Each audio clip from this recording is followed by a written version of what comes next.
Welcome to Pindar Poetry. We hope you learned something new. You'll start by preparing both devices. Make sure your Google Mini is powered, nearby, and updated. Open the Google Home app because pairing is managed there.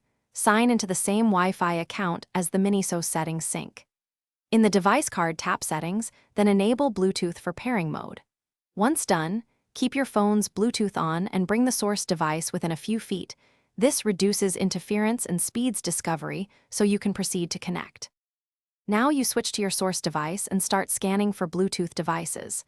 On Android or iOS, open Settings Bluetooth and look for the Google Mini name. You may see an identifier like Living Room Speaker.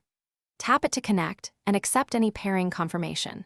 Make sure you grant media and microphone permissions if prompted, because streaming and control need these. If pairing succeeds, the Home app usually shows the Mini as connected. Once connected, test audio playback to verify both how and why the link works.